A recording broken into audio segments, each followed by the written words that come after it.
Hey groomers, Tyler here out of Colorado. Wanted to show you something when you want to work on your own clippers. Here we go.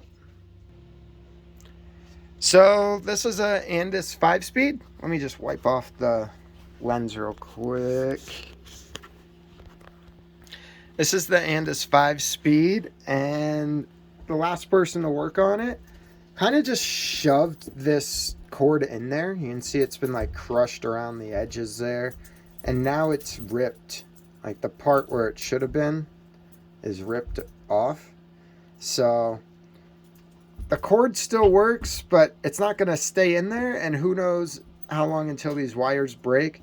So just be careful. Take pictures of everything and note that these cords have a slit right there to fit this male piece right there. So if it's not facing up, you're going to squish it like that. See that indent? That's not supposed to be there. And then eventually the rubber wears out and breaks. So because it's being squished.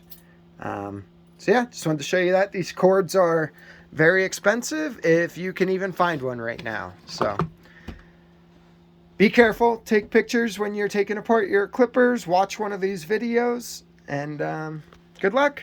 Bye.